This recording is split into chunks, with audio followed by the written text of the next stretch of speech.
नमस्कार जोहार, मैं अभिषेक आप सभी का सोशल संवाद के इस वीडियो में स्वागत करता हूं।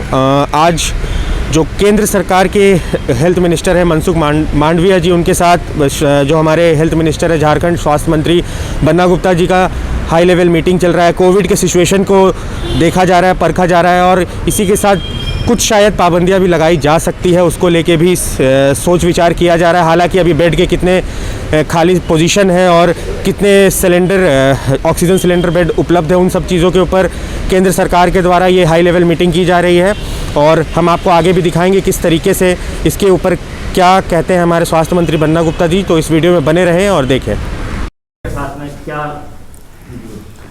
नहीं, आज केंद्रीय स्वास्थ्य मंत्री के साथ बड़ी महत्वपूर्ण बैठक हुई है। आप जानते हैं कि वर्तमान परिप्रेक्ष्य में कोविड-19 ने पुनः जो है पूरे विश्व की मानव जाति पर एक पुनः जो है हमला बोला है और उसी में भारत भी अछूता नहीं है। और इसी के क्रम में केंद्रीय स्वास्थ्य मंत्री जी ने आज एक बहुत गंभीर बैठक आयोजित की, उनको बहुत धन्यवाद हम देते हैं। और उनसे हम लोगों ने कई एक विषय पर राज्य के हित पर गंभीरतापूर्वक विचार का चिंतन मनन किया है, कुछ निवेदन किया है, कुछ बातों को उन्होंने स्वीकृत किया है। पहली तो हमने उनसे जीनोम सीक्वेंसी मशीन, चूँकि रिम्स को रिसर्च सेंटर का भी उपाधि मिल चुका है, तो हमने उनसे मांग किया कि हमको रिम्स में एक जीनोम सीक्वेंसी की मशीन तत्काल अधिष्ठापित की जाए, जिसमें उन्होंने स्वीकृति दी है।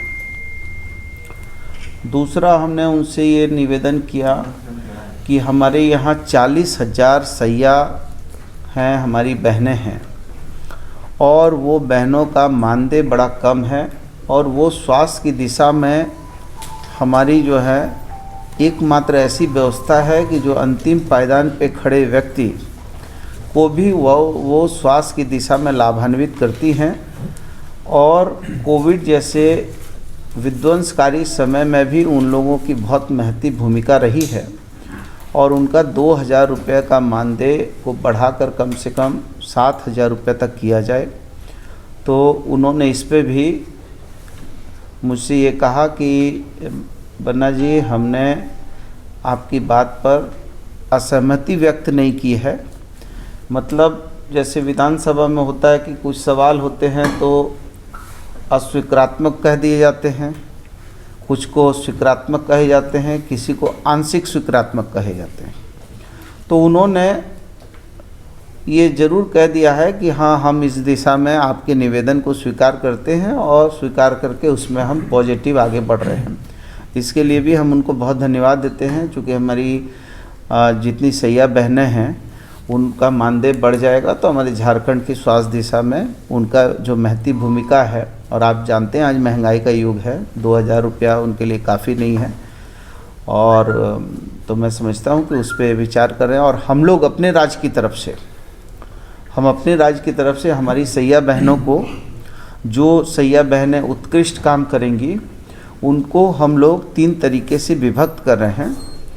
एक जो एकदम उत्कृष्ट काम करेंगी उनके लिए एक अलग हम उसको इंसेंटिव देने जा रहे हैं। दूसरा, जो थोड़ा उनसे कम होगा उसके लिए इंसेंटिव देंगे। तीसरा, जो उससे कम होगा उसको इंसेंटिव देंगे। तो चूँकि हम इंसेंटिव दे के भी हम अपनी सैया बहनों का जो है जीवन स्तर पर सुधार करके स्वास्थ्य विभाग को आगे बढ़ा रहे हैं। एक तो ये है। दूसरा है कि कुछ एक दवाई होती है जिसको कॉकटेल दवाई कहा जाता है। उस कॉकटेल दवाई को हम कैसे यूज करेंगे, उसको ICMR से हमको जो है डायरेक्शन मिलना चाहिए ताकि उस दवाई का इस्तेमाल हम कर सकें। या फिर ICMR बताए कि इस कोविड-19 में जो तीसरा चक्र है, इसमें अभी वर्तमान में तो एसिम्प्टोमेटिक और माइल्ड मिल रहे हैं, लेकिन चूँकि इसके स्प्रेड करने की क्षमता डेल्टा और डेल्टा प्लस से भी 3.5 से 4 गुना ज़्यादा है और इस वेरिएंट के कई प्रकार के रूप और आकार प्रकार बदल रहे हैं, तो कब विस्फोट हो जाएगा कहना बड़ा मुश्किल है। एक हमने माननीय मंत्री जी से बड़े गंभीर विषय पे बात किया कि चूँकि कोविड-19 में जिस तरीके से कुछ एक ऐसे प्राइवेट अस्पताल हैं जिन्होंने बहुत मनमानी किया था और उस दुखद बेला में भी आर्थिक उपार्जन का माध्यम बनाया था, जिसका हमें दुख है। तो केंद्रीय स्वास्थ्य मंत्री जी से हमने निवेदन किया है कि पूरे भारत के लिए एक टैरिफ का निर्धारण किया जाए। जितने भी जो भी प्राइवेट सेक्टर के ये जितने अस्पताल हैं, नर्सिंग कॉलेज हैं, नर्सिंग अस्पताल हैं, या उन लोगों को एक टैरिफ का निर्धारण हो, ताकि कभी भविष्य में कोई भी विभीषिका आए और ये कोविड-19 जैसी विभीषिका के भी समापन और उसके इलाज के लिए एक नीति का निर्धारण हो जाए। चौथा एक बात हमने कहा कि आयुष्मान भारत, जिसको माननीय प्रधानमंत्री जी ने झारखंड से इसको लॉन्च किया था और अति महत्वाकांक्षी योजना के रूप में प्रधानमंत्री जी ने इसका ये किया था। तो इस योजना से हमारे जो हैं जितने कोविड-19 के जो भी रोगी हैं वो उससे आच्छादित हो जाए, ताकि जो है गरीबों को इलाज की सुविधाएं प्राप्त हों। तो बहुत सारे ऐसे विषय हैं जिन विषय पर हमने उनसे ये भी एक प्रार्थना किया कि जो प्राइवेट अस्पताल में आदमी मर जाता है, उसकी बॉडी नहीं छोड़ी जाती है, तो उसके लिए भी भारत सरकार को एक नीति का निर्धारण करना चाहिए, ताकि जो है गरीबों को कम से कम उस अंत्योष्टि के अधिकार से वंचित नहीं किया जाए। तो मैं समझता हूँ कि केंद्रीय स्वास्थ्य मंत्री जी ने बड़ा ही हम लोगों को उत्साहजनक जवाब दिया है और उन्होंने विश्वास दिलाया है, और हम भी उनको विश्वास देते हैं कि हमने माननीय मुख्यमंत्री जी के नेतृत्व में अभी 3 दिन पहले भी हाई प्रोफाइल बैठक किया था और उसके 10-15 दिन पहले भी किया था, और हम वैक्सीन जो है ज़्यादा से ज़्यादा फर्स्ट डोज को भी वैक्सीनेट करेंगे, सेकंड डोज को भी वैक्सीनेट करेंगे।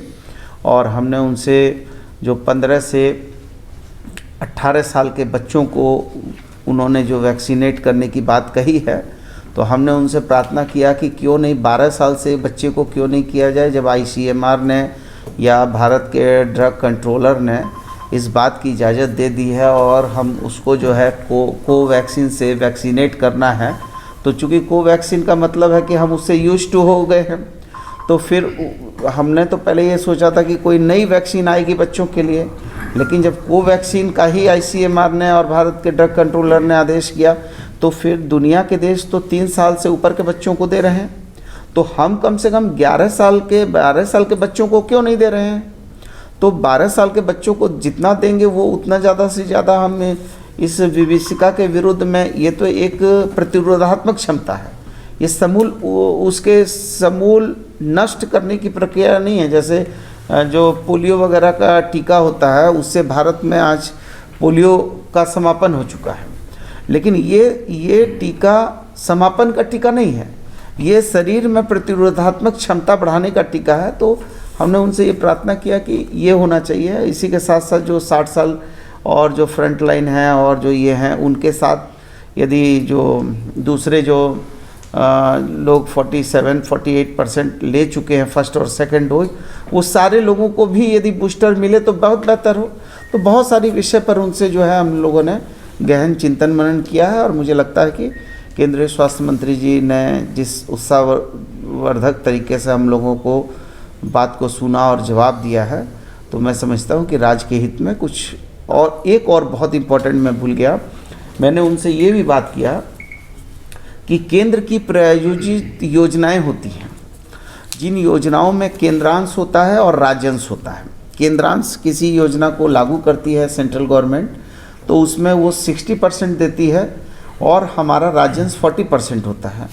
तो हमने उनसे प्रार्थना किया केंद्रीय स्वास्थ्य मंत्री जी से कि स्वास्थ्य तो हर व्यक्ति के अधिकार की चीज़ है, ऐसे परिप्रेक्ष्य में कोई भी योजना यदि सेंट्रल गवर्नमेंट लागू करे तो वो 90-10 की योजना हो, जिसमें 90% केंद्र का हो, 10% स्टेट का हो। तब तो फिर हम चूँकि ट्राइबल और बैकवर्ड कमज़ोर स्टेट हैं, यदि सेंट्रल यदि मदद करता है और प्रधानमंत्री यदि अति महत्वाकांक्षी योजना आयुष्मान को लागू करते हैं यहाँ से, तो निश्चित तौर पर इस राज्य के भले के लिए 90-10 की योजना होनी चाहिए।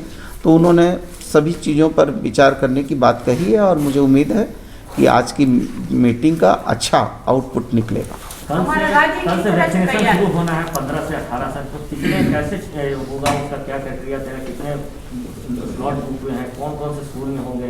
अगर हम अपने ज़िले की बात करें तो राज्य में तो होगा।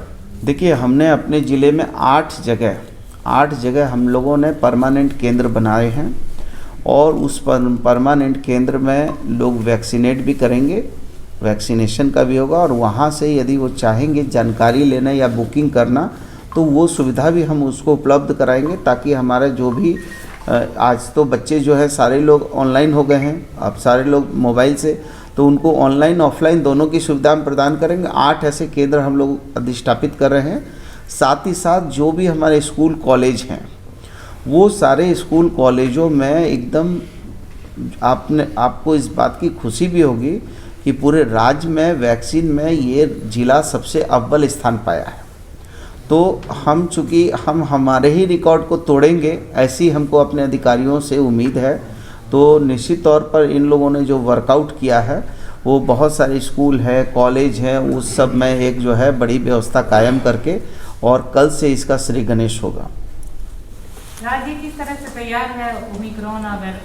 देखिए, राज्य पूरी तरीके से तैयार है, क्योंकि हमने जो है सेकेंड वेव की विभीषिका को देखा था और उसी समय जो वैज्ञानिक हैं या जो स्वास्थ्य के बड़े लोग हैं या ICMR है, WHO है, उन लोगों ने जिस तरीके से चेतावनी दी थी कि अल्पवयस्क और बच्चों पर इसके कुप्रभाव पड़ सकते हैं थर्ड वेव में, तो उस समय हम लोगों ने अपने Neeku, Piku, child mother unit को, बाल चिकित्सक, बड़े चिकित्सकों के इलाज की पद्धति को एक दूसरे के साथ टाई अप करा देना। फिर अभी हम लोग 90 जो है PSA प्लांट को लगा चुके हैं। अभी हमारे 11 PSA प्लांट लगने अभी बाकी हैं। हमने राज्य में, आपको मालूम होगा कि पूर्ववर्ती सरकार में एक भी RT-PCR नहीं था, हमने 8 RT-PCR लैब स्थापित कर दी, 8 RT-PCR ऑनलाइन हैं। हमने अभी 200 से ज़्यादा ट्रूनेट मशीन लगाया है और हमने कोबास 6800 भी 2 लगा दिया है, जो आज तक कोई हमारे राज्य में नहीं जानता था। तो हम लगातार जो है टेस्टिंग भी कर रहे हैं, ट्रैकिंग भी कर रहे हैं, ट्रीटमेंट का भी जो प्रावधान है उसको भी हम आगे बढ़ा रहे हैं। और चूँकि अभी तक एसिम्टोमेटिक और माइल्ड ही ज़्यादा मिल रहे हैं, तो उसको लेकर हम लोग कई तरीके से रणनीति बना रहे हैं कि चूँकि ये स्प्रेड बहुत जोर कर रहा है, तो हम कुछ को होम क्वारंटाइन भी करेंगे, कुछ को हम इधर भी क्वारंटाइन करेंगे, तो और कुछ को यदि आइसोलेट करके अलग भी रखना हो तो उसके लिए बहुत तरीके से विवेचना हो रही है। और माननीय मुख्यमंत्री जी के नेतृत्व में अभी हाई प्रोफाइल बैठक की गई थी और हम उम्मीद करते हैं कि इस सप्ताह हम लोग 2 से 3 दिन में फिर एक बैठक आयोजित करेंगे। उसमें भविष्य में इसकी क्रिया प्रतिक्रिया चूँकि स्प्रेड करने का क्षमता बढ़ रही है तो उस पर हम लोग विचार करेंगे। पाबंदियां भी कुछ लगेगी क्या? शहर में कुछ पाबंदियां? नहीं, पाबंदियां पर तो जो ऐसा है कि परिस्थितिजनक बात है ये, और यदि ज़रूरत पड़ेगी तो प्रतिबंध भी लगाए जाएंगे।